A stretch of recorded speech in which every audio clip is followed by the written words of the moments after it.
Chers amis, tout d'abord, permettez-moi de vous souhaiter de joyeuses fêtes de Noël avec vos familles, vos amis.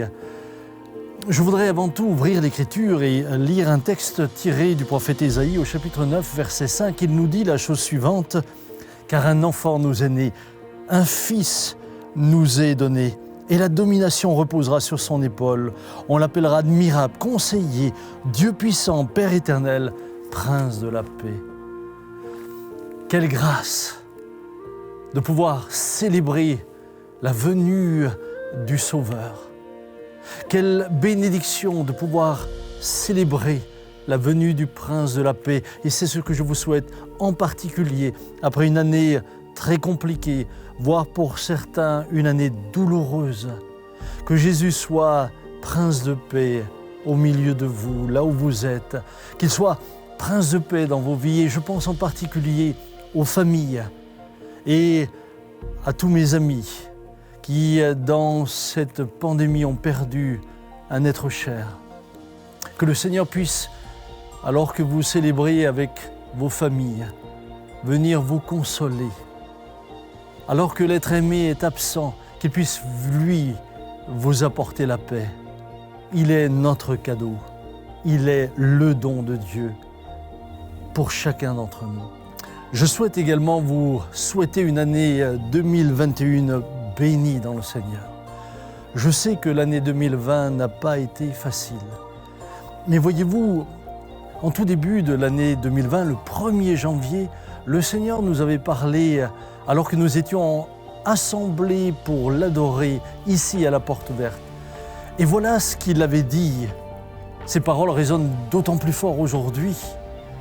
Comme j'ai ouvert la mer devant Moïse, j'ouvre devant vous un chemin nouveau que vous ne pouvez pas même imaginer. En effet, personne d'entre nous, le 1er janvier, n'allait imaginer ce qui était devant nous.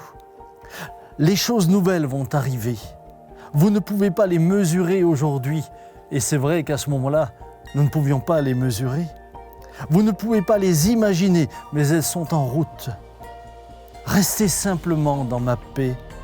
Comprenez également que toutes vos épreuves vous forment et vous transforment pour vous préparer à ce que je fais de nouveau.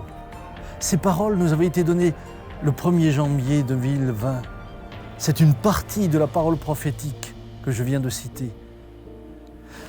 Le Seigneur nous encourageait à rester dans la paix et nous rappelait que toutes les épreuves qui étaient devant nous étaient appelées à nous former, à nous transformer pour les choses nouvelles qui arrivaient. Nous ne sommes plus les mêmes. Bien des choses ont changé dans nos cœurs. Bien des choses ont changé également dans le monde. Et puis, l'Église elle-même est appelée à changer. Chers amis, que cette année 2021 soit une année de changement, mais une année de changement sous la direction de Christ dans vos vies. Et que ce qu'il nous a promis et que ce qu'il a commencé à opérer en nous puisse aboutir. Et comme le peuple est passé par la mer Rouge, et a été conduit vers le pays promis, nous aussi, transformés, nous puissions entrer dans les choses nouvelles que Dieu a préparées d'avance pour nous. Bien-aimés, je voudrais de tout mon cœur vous remercier pour votre fidélité dans cette année si difficile pour nous. Vous remercier pour vos prières, vous remercier pour votre soutien au travers de vos offrandes, vous remercier d'avoir été là, de nous avoir encouragés par vos emails, par vos lettres. Merci, merci, merci. Et je souhaite terminer en vous disant simplement ce que Paul dit aux Romains, car toute chose concourt au bien de ceux qui aiment Dieu. Que le Seigneur vous bénisse richement.